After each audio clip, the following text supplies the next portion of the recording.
Well, ladies and gentlemen, can I give you the... Mesdames et messieurs, bonne nouvelle. Les membres du panel sont prêts à vous parler. La mauvaise nouvelle, bien sûr, c'est que nous allons devoir raccourcir la pause déjeuner. Non, ça doit être une heure et demie. Ça doit être une heure et demie. Une heure et demie. Désolé. Mais il faudra terminer d'ici 13 heures. Dernier délai. Il est 12h15. Nous avons les 10 minutes pour chaque membre du panel et je ne vais que très peu parler. Nous aurons l'occasion de poser 2 ou 3 questions à la fin et ne pas faire de déclaration, s'il vous plaît. Ce panel va se pencher sur la question des bases de données et sur l'information, bien sûr. Nous avons 4 experts qui vont donner leur point de vue. Comment combiner les informations que nous avons, comment faire en sorte qu'elles fonctionnent pour tous, comment trouver les technologies qui fonctionnent pour nous. Je pense que ce n'est pas un problème technologique, mais c'est plutôt la question des personnes qui sont responsables de tous ces domaines d'activité. Mais tout cela nous sera expliqué, j'en suis sûr. Notre programme, maintenant, nous avons 4 experts. Je propose qu'ils s'expriment dans l'ordre qui figure à l'ordre du jour, justement. Et nous allons entendre le lieutenant Pantelis Temelis. Il est lieutenant-colonel de la police hellénique, du Centre de coordination conjoint pour la coopération et la gestion de crise, commandant de l'équipe grecque IVC. Il est intervenu suite au naufrage dont nous avons entendu parler ce matin. Dr Susan Hitchin, qui travaille à Interpol et est responsable de l'unité ADN chez Interpol. Elle a passé 3 décennies, quasiment, deux, n'exagérons rien, chez Interpol. Je n'étais pas loin. Suivi par 2 collègues d'Espagne, Patricia Garcia, qui est la 2e adjointe du défenseur du peuple espagnol, l'ombudsman, au médiateur, et ensuite le docteur José Prieto, qui est chef du service de pathologie médico-légale à l'Institut de médecine légale de Madrid. J'essayais de vous présenter le plus vite possible. Lieutenant Pantelis Temelis, je vous donne la parole. Bonjour à tous et à tous, je suis Pantelis Temelis, lieutenant de police, et je voudrais vous faire un exposé sur le déploiement de notre équipe après le naufrage du bateau Pylos. Alors, je voudrais surtout mettre l'accent sur la collecte de données, tous les défis que nous avons rencontrés, les enseignements tirés. Okay, we have a remote. Sorry. Okay. So about. Alors, je voudrais vous parler un petit peu de notre équipe, le naufrage lui-même, les phases postérieures dans tout ce processus, et je serai très bref. Mais évidemment, je vais essayer de ne pas parler trop vite. Donc, nous sommes une équipe ad hoc, nous n'avons pas de structure permanente. Nous constituons une équipe en cas de besoin. Nous avons été créés en juillet 2018. Nous avons eu pour tâche humanitaire d'identifier les corps des personnes retrouvées après un accident. Nous sommes en majorité agents de police, médecins légistes, autres experts de médecine légale, psychologues, etc. Donc, pour ce qui est du naufrage lui-même, je passe sur les détails. Vous avez ici une carte. Voici le navire lui-même. Quant à notre équipe, le 14 juin, sur demande des gardes-côtes et en vertu d'une décision du chef de la police, Nous avons reçu l'ordre de nous déployer pour mener les différentes opérations nécessaires après ce naufrage et notamment pour identifier les personnes décédées.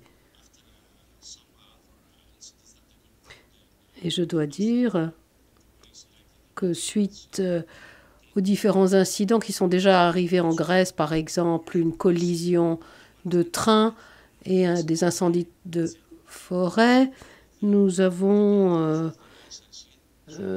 été saisis de lignes directrices spécifiques. Il s'agit notamment de gérer des décès. C'est une mission spécifique qui nous a été confiée, notamment dans le cadre de cette opération-ci. Nombre de nos membres sont membres de différents types d'équipes de secours et de sauvetage, non pas des membres permanents, mais nous devons recourir à des personnes d'autres services, comme par exemple les gardes-côtes. Ce genre d'opération n'étant pas facile, nous ne sommes pas très nombreux, nous avons d'autres missions. Et donc, il faut déployer au pied levé les membres de nos équipes pour ces opérations spéciales. Notre mission sur site au port de Kalamata a consisté à récupérer les corps. Ce n'est pas une tâche facile.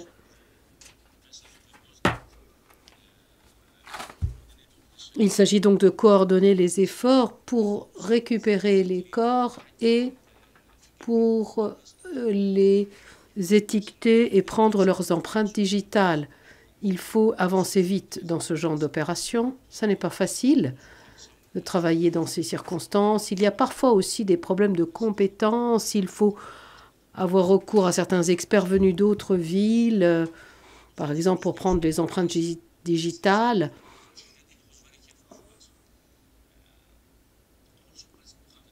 Nous avons aussi avec nous une équipe de psychologues pour aider les survivants. Nous avons commencé immédiatement à écouter en entretien tous les survivants pour comprendre ce qui s'était passé. En coopération avec le ministère de l'Asile, nous avons créé un centre d'appel et d'accueil qui a été très utile, notamment entre le 16 juin et la fin septembre 2023. Centre d'appel et centre d'accueil pour les proches qui arrivaient de différents pays d'Europe. Comme l'a dit M. Magnatis, la communication s'est faite en anglais, en arabe, en pachtoun, en ourdou, en farsi, en français et en turc. Nous avons eu parfois des difficultés à communiquer. En langue arabe, il y a eu quelques quiproquos parce qu'il y a beaucoup de formes différentes de la langue arabe. Il est important d'avoir des interprètes qui puissent connaître ces différentes variantes de la langue arabe. Et nous avons aussi collecté des échantillons d'ADN des proches, des personnes disparues.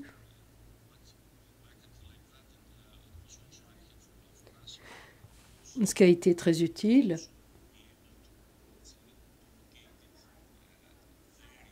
Nous avons pu localiser des zones particulières pour chercher les proches. Nous avons eu recours à des psychologues pour assister les proches des personnes disparues. Il a été tout à fait essentiel de pouvoir mettre en place ce centre d'appel et d'accueil, comme je l'ai dit. Et il était important de connaître un certain nombre d'éléments de contexte pour comprendre ce qui avait pu se passer. Et donc, il a fallu mettre en place des moyens de communication très rapides. Nous avons notamment créé un groupe WhatsApp pour les proches. Les proches n'ont pas toujours accès à un téléphone, où ils ne peuvent pas forcément envoyer des courriels ou recevoir des courriels. Mais beaucoup de personnes savent se servir de ces applications sur les téléphones portables. Ce groupe WhatsApp permet d'envoyer des photos ou d'autres données comme des pièces d'identité. Nous avons travaillé avec les ambassades des pays des survivants le Pakistan, la Jordanie, la Syrie, l'Égypte. Nous avons travaillé avec Interpol et Europol aussi. Nous avons travaillé avec différentes autorités nationales, le service de médecine légale, le ministère des Affaires étrangères, la protection civile.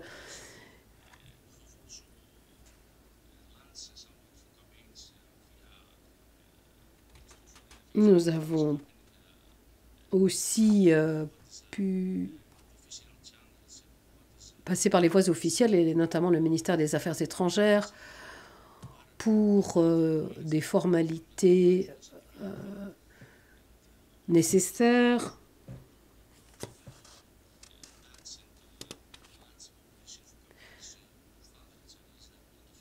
Nous avons aussi travaillé avec des voies non officielles. Nous sommes officiers de police, par exemple, mais nous savons aussi que les migrants, entre eux, ont créé des voies de communication par WhatsApp, par exemple. Donc nous avions aussi des informateurs de nos rangs, issus de nos rangs, qui étaient souples dans ces groupes WhatsApp de migrants. Nous avons essayé de faire preuve de souplesse et nous nous sommes adaptés. Donc nous avons déployé des équipes dans d'autres pays aussi. Nous avons travaillé avec les ambassades des pays concernés. Ça a été tout à fait essentiel.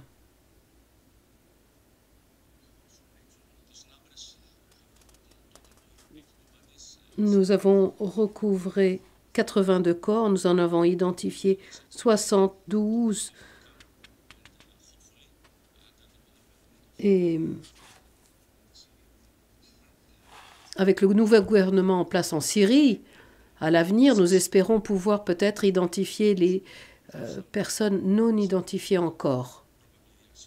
Nous pensons en effet que ces personnes sont des Syriens. Donc,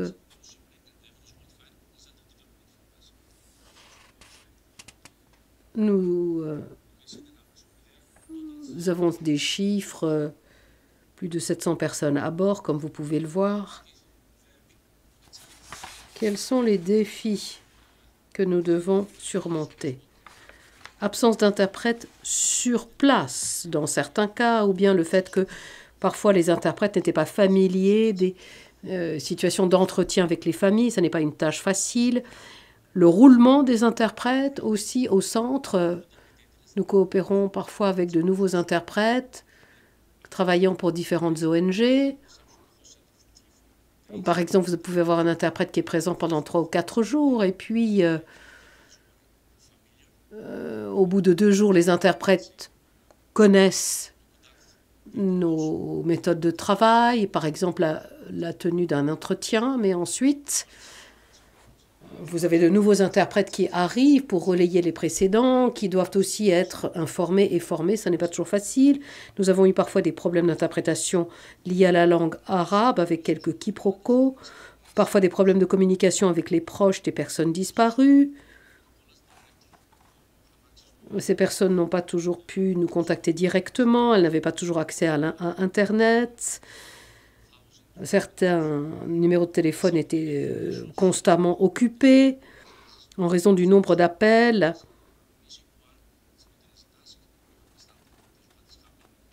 Ça n'a pas toujours été facile de communiquer avec les proches des disparus. Et comme je l'ai déjà dit, parce que certaines personnes n'avaient pas accès au courriel, nous avons mis en place un groupe WhatsApp pour communiquer, pour leur demander des informations, y compris des documents.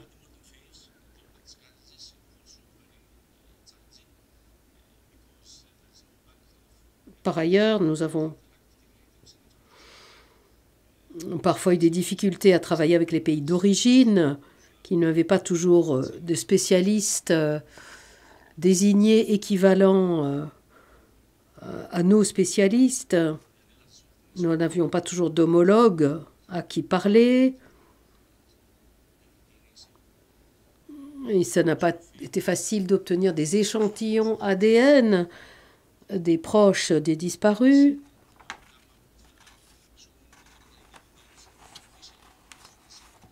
Et puis pour les mêmes personnes, parfois nous avions des données d'identification différentes. Communiquer avec les ambassades à Athènes n'a pas toujours été simple non plus. Il a fallu constamment expliquer et réexpliquer nos procédures à ces différents interlocuteurs. Dans certains pays, comme en Syrie ou en Afghanistan, il n'y a pas de point de contact officiel, donc il n'a pas été facile d'informer en bonne et due forme les proches des personnes disparues ou de mettre en place les bonnes procédures. Et nous n'aurions pas pu fonctionner d'ailleurs sans l'aide d'Interpol et aussi du Comité international de la Croix-Rouge. Et nous n'aurions pas pu non plus avancer sans l'aide des ONG. Avec la Syrie, il a fallu se montrer extrêmement souple. Nous sommes passés par des voies officieuses. Nous avons travaillé avec différentes ONG en Syrie. Il n'a pas toujours été facile d'obtenir des autorisations.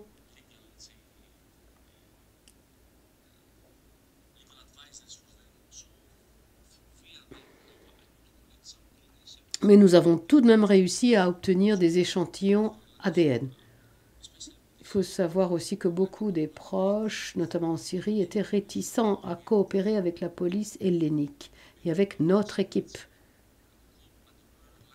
On pouvait les contacter, mais ils n'étaient pas toujours très disposés à nous donner certaines informations ou à nous fournir un échantillon d'ADN. Nous comprenons très bien que ces personnes soient souvent craintives à cette idée. Parfois, nous avions aussi des difficultés à obtenir des réponses en temps et en heure de la part de nos interlocuteurs syriens. Les réponses étaient parfois extrêmement tardives. Ensuite, nous avons commencé à exploiter les échantillons d'ADN, mais les autorités en Syrie n'ont pas vraiment de laboratoire adapté pour recueillir les échantillons d'ADN. Il n'a pas toujours été facile d'obtenir les bonnes données d'identification, mais nous avons néanmoins obtenu des résultats tout à fait positifs. Donc voilà, le personnel, j'en ai déjà parlé.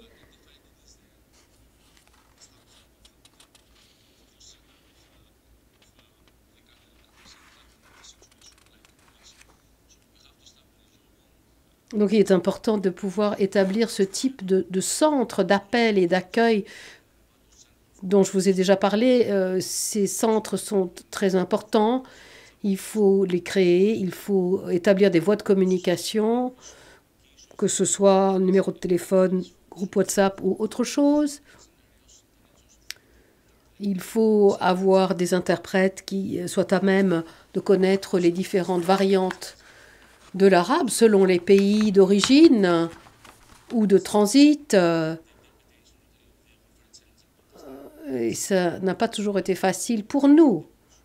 Si vous avez par exemple une communication téléphonique avec le Maroc et que vous avez un interprète syrien, cela peut parfois poser des difficultés. Donc la coopération avec les pays d'origine est toujours absolument cruciale.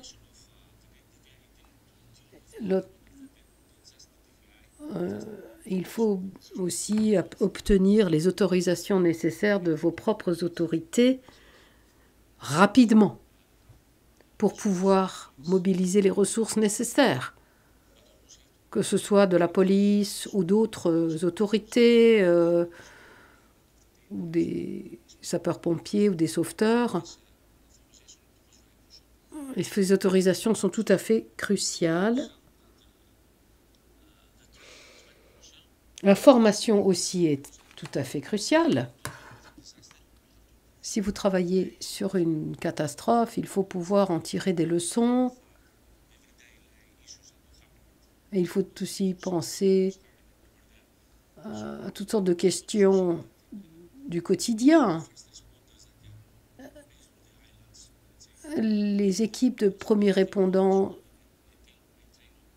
sont présents, par exemple sur nos îles, mais il faut absolument des formations continues de nos personnels et de nos équipes. Il faut pouvoir former nos équipes à toutes sortes de questions. Et nous avons aussi constaté dans d'autres régions du monde que les formations n'étaient pas forcément adaptées. Il faut des formations adaptées à chaque contexte national.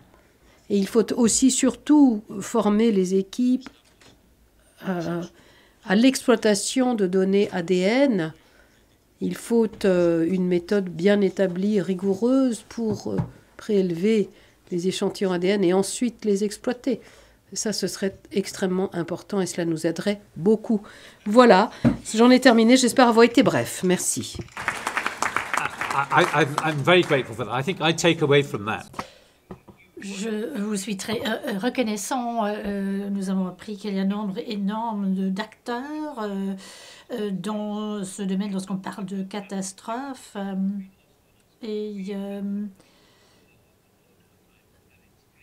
Nous utilisons Signal. C'est un moyen de communication qui est très important. Maintenant, je passe au tableau national, pour ainsi dire, et nous allons demander à Patricia Barcena de prendre la parole. Dites-nous ce qui se passe en Espagne. Thank you. Okay, thank you so much. Merci, c'est un plaisir pour moi que d'être présente aujourd'hui. Merci d'avoir organisé cet événement et merci pour votre participation. Merci de votre invitation. Premièrement, j'aimerais vous expliquer ce que sont les rôles du médiateur en Espagne.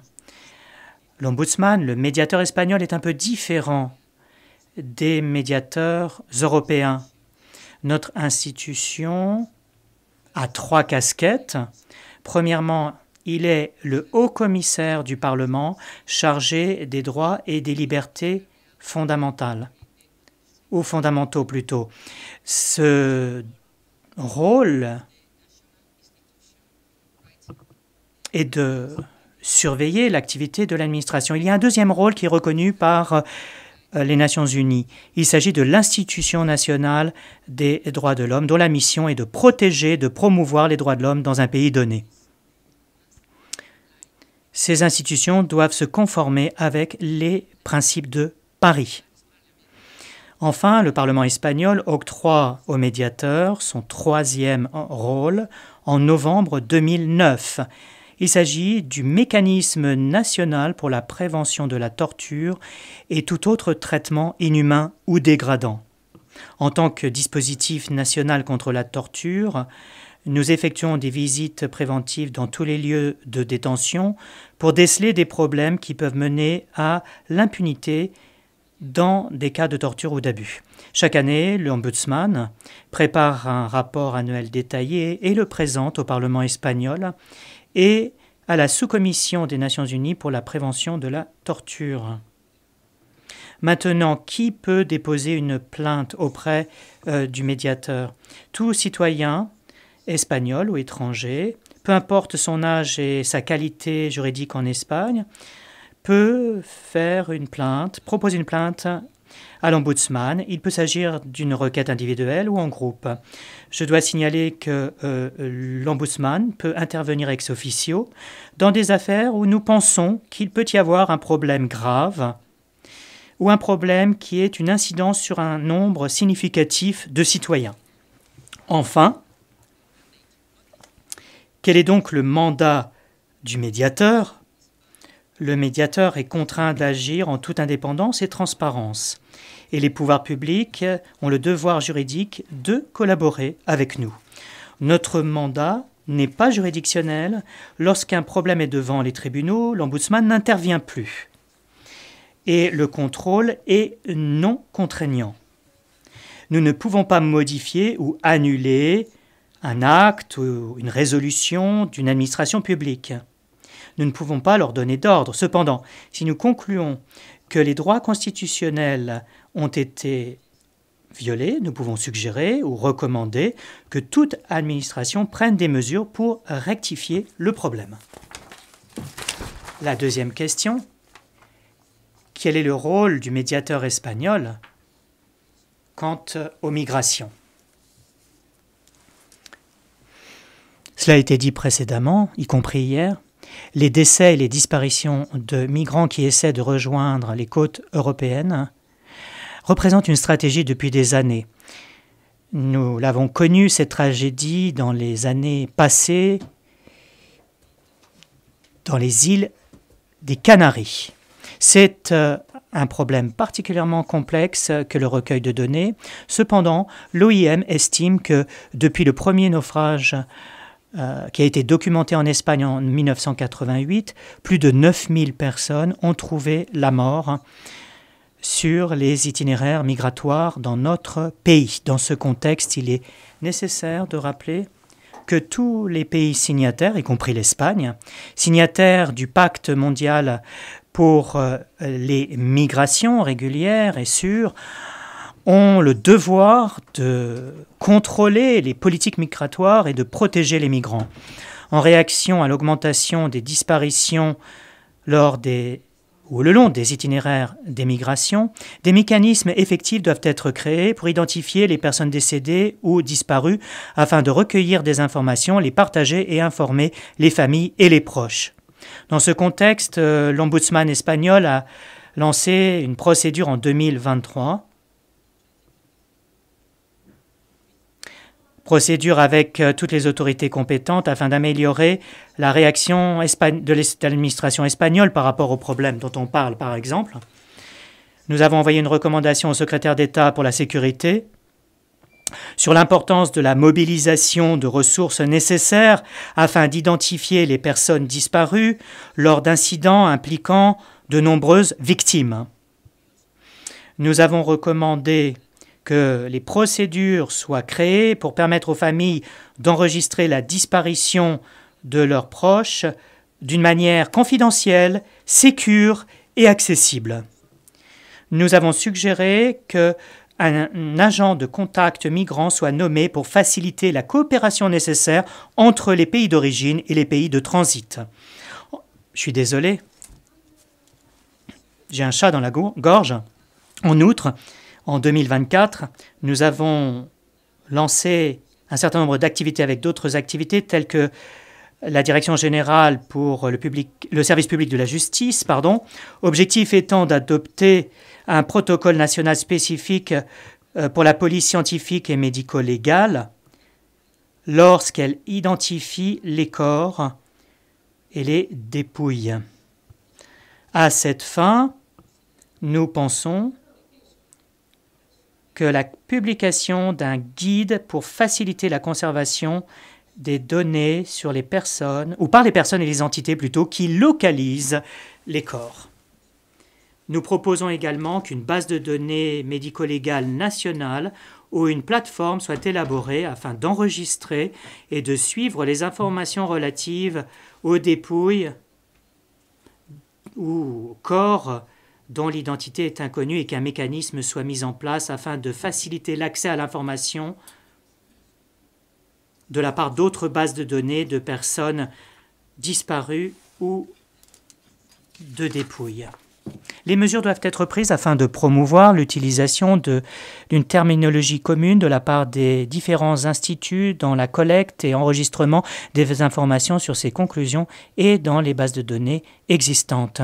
Ces recommandations ont été formulées après avoir vérifié que le traitement et l'enregistrement des corps continuent à être très inégal en l'absence d'orientation spécifique et en l'absence de terminologie commune. En fait, les difficultés dans ce processus d'identification empirent à cause de l'accès limité d'enregistrement anthropométrique dans les pays d'origine et parce qu'il est difficile d'obtenir des échantillons fiables de la part des familles. Pour ce qui est des dépouilles, le recueil d'échantillons et la traçabilité via les morgues permettrait aux familles de localiser les corps à l'avenir et de vérifier l'appareillement des données génétiques. Autre question, incinération des corps non identifiés, car cela a une implication sur l'exercice de la liberté religieuse et parce que c'est irréversible. Ces éléments, ces considérations sont reflétées dans un protocole d'action générale. En outre,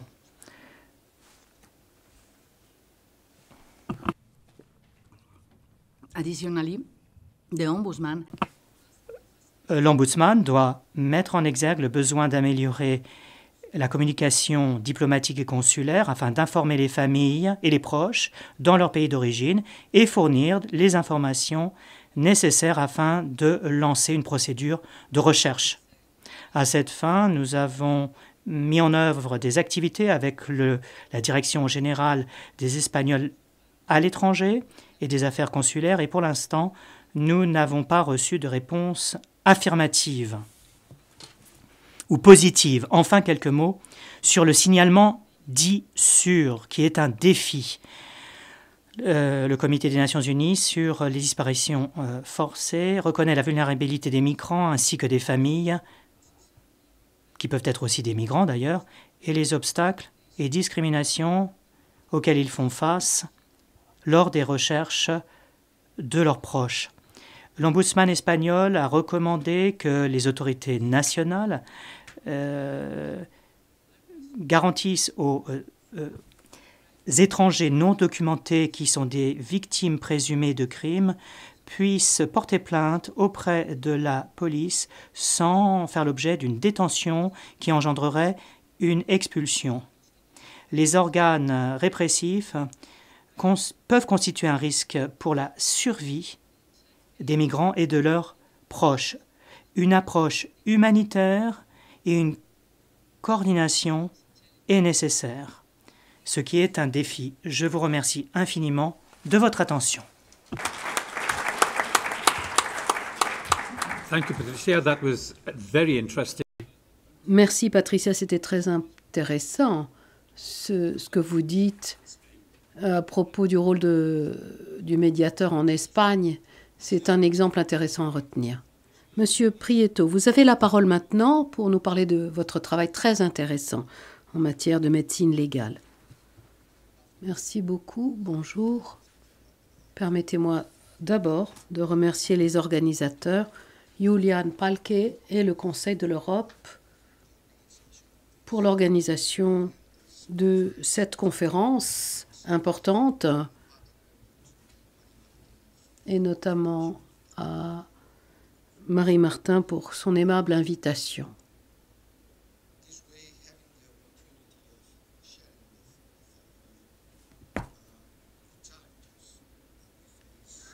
Je suis heureux d'avoir l'occasion de vous parler des défis auxquels nous sommes confrontés en Espagne dans le domaine de la médecine légale et en relation avec les migrants disparus. C'est une partie du puzzle, mais c'est, je crois, une pièce essentielle de celui-ci que le travail que nous menons dans nos services de médecine légale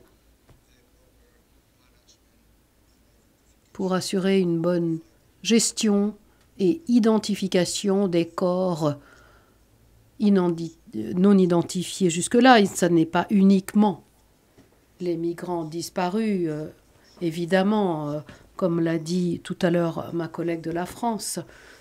Il s'agit d'identifier des corps.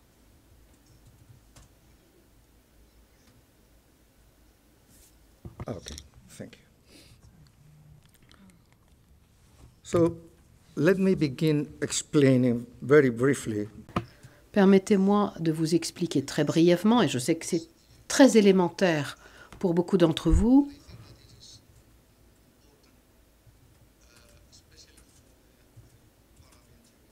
Je crois que c'est très important pour les parlementaires de connaître des questions élémentaires pour bien comprendre quels sont les défis que nous avons à relever lorsque nous avons affaire à des corps non identifiés, et en particulier des corps de migrants dans nos services de médecine légale. Il faut aussi connaître ces éléments de base pour comprendre les mesures que nous essayons de prendre pour essayer au moins d'améliorer le travail des médecins légistes.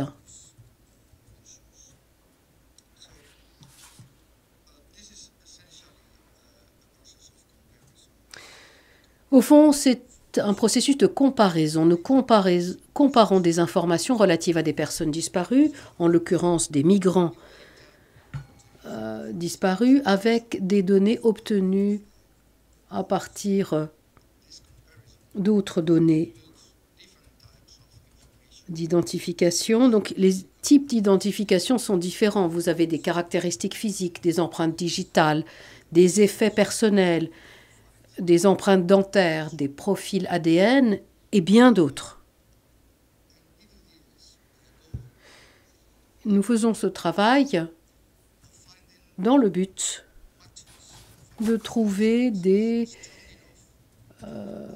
coïncidences, des correspondances pour pouvoir parvenir à une réponse au-delà du doute raisonnable, pour ainsi dire. Et nous faisons face, évidemment, à différentes difficultés.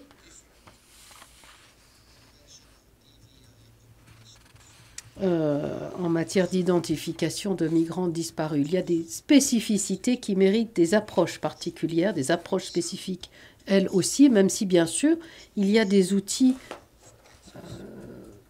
communs à l'identification de tous les corps. Pour concevoir une réponse, il y a 3 éléments fondamentaux dont nous devons tenir compte. D'abord, tous les protagonistes de la collecte de données, que ce soit des médecins légistes, des policiers, des ONG ou des instances internationales, doivent collecter le même type d'informations sur la base de procédures standardisées. Deuxièmement, toutes ces informations doivent être centralisées dans des bases de données dédiées et spécialisées, accessibles aux parties prenantes principales.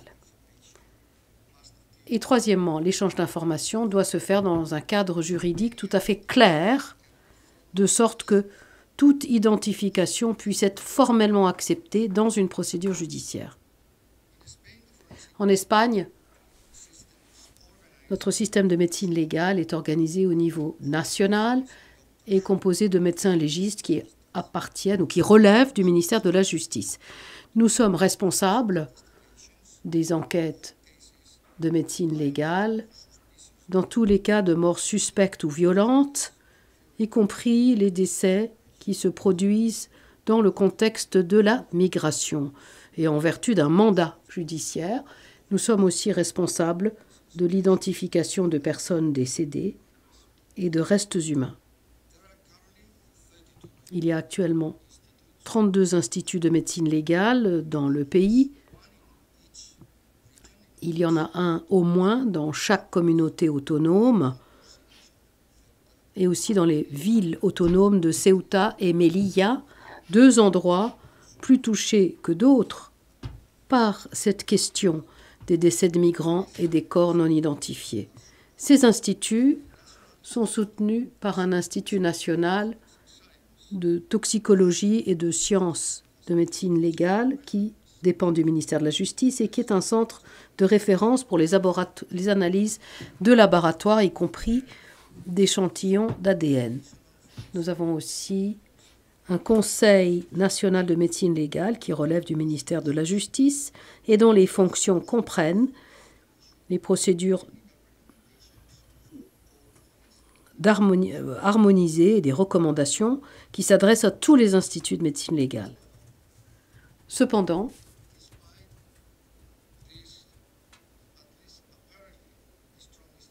Et en dépit de ce cadre institutionnel qui peut paraître solide, nous rencontrons néanmoins des limites lorsqu'il s'agit d'identifier des corps de migrants.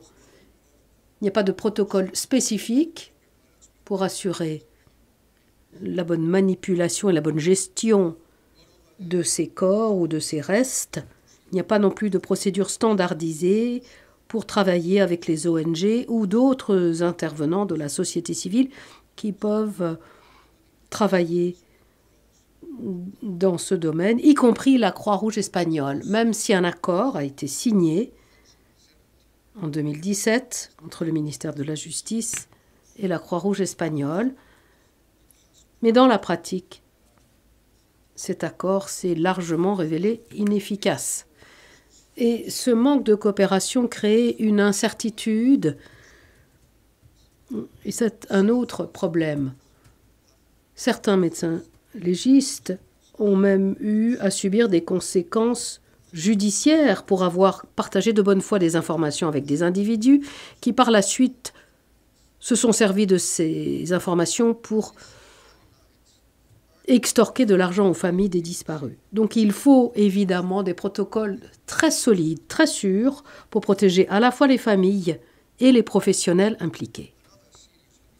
Autre limite de taille, c'est l'absence d'un outil partagé au niveau national pour l'enregistrement et l'analyse des données de médecine légale, à la suite de quoi les pratiques varient énormément selon l'endroit où on se trouve en Espagne, ce qui se solde par un manque d'efficacité.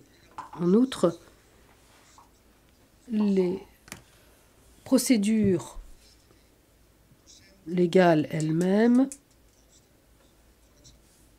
créent des obstacles. Par exemple, il faut une plainte officielle pour entamer une enquête en Espagne, mais dans la grande majorité des cas impliquant des migrants, ce n'est pas possible puisque les familles ne peuvent pas pénétrer sur le territoire espagnol ou parce qu'elles craignent l'expulsion au cas où elles seraient elles-mêmes en situation irrégulière dans le pays ou dans tout autre pays européen.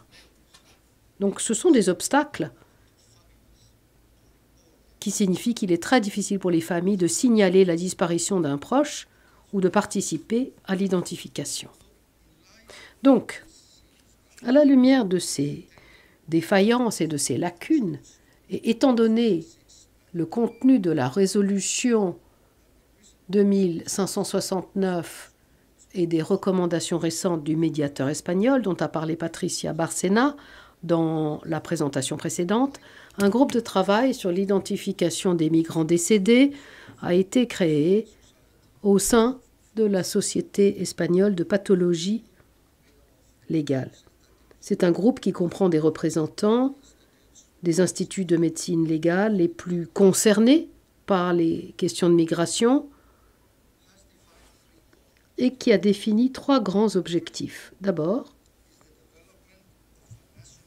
le développement d'un protocole national de médecine légale pour les cas concernant des migrants et qui vise à fournir une orientation claire sur toutes les étapes de la gestion d'un corps, comme vous pouvez le voir ici sur cet écran. Ce protocole en est à sa dernière étape et devrait bientôt être soumis au ministère de la Justice pour adoption formelle, puisque, comme on l'a dit tout à l'heure, il s'agit d'un devoir qui incombe à l'État. Deuxièmement, le groupe propose la création d'une base de données de médecine légale centralisée, ce qui permettrait à tous les instituts d'avoir accès à des données unifiées, surtout s'agissant des corps de migrants. L'Espagne dispose déjà d'une base de données pour les personnes disparues et les restes non identifiés, mais qui, elle, est gérée par le ministère de l'Intérieur et est gérée par des spécialistes des autorités répressives et qui n'inclut donc pas d'informations sur les migrants disparus, à moins qu'il y ait eu un rapport formel, officiel, ce qui n'est pas le cas, ce qui n'est pas possible dans la plupart des cas de ce genre. Troisièmement, le groupe travaille en coopération avec le groupe d'anthropologie légale argentin, qui a un grand projet dont parlera ma collègue Mercedes Salado cet après-midi. Cette initiative vise à créer des voies internationales pour l'échange d'informations permettant aux services de médecine légale en Espagne d'avoir accès à des données pertinentes émanant des pays d'origine. L'une des solutions proposées consiste à collecter des échantillons biologiques et des informations auprès des familles au consulat espagnol à l'étranger pour assurer que ces éléments de preuve puissent être dûment reconnus et utilisés dans des procédures judiciaires. J'espère que les informations fournies contribueront à faire en sorte que les membres de l'Assemblée parlementaire comprennent mieux cette question de l'identification des migrants décédés, qui n'est pas simplement un impératif humanitaire, mais aussi une obligation juridique et éthique qui suppose une action coordonnée au niveau national et international, et en l'occurrence au niveau européen. Ce n'est que grâce à une volonté politique, une bonne coopération institutionnelle et un sens des responsabilités partagées que nous pourrons bâtir une réponse efficace et compassionnelle à cette tragédie qui se déroule à nos frontières. Merci. Merci, docteur Prieto. Merci pour cet appel lancé aux législateurs. Et je crois que c'est effectivement une tâche que nous n'oublierons pas. Malheureusement, nous n'avons pas le temps de prendre des questions à ce stade. Nous devons lever la séance, mais j'espère que vous parlerez aux membres du panel pendant le déjeuner, car il y a tellement d'informations intéressantes que nous avons entendues. Moi, j'ai été tout à fait stupéfait de tout ce que j'ai entendu, et j'ai trouvé extraordinaire toutes ces informations pendant ce panel. Merci beaucoup. Merci à vous tous. Bon appétit.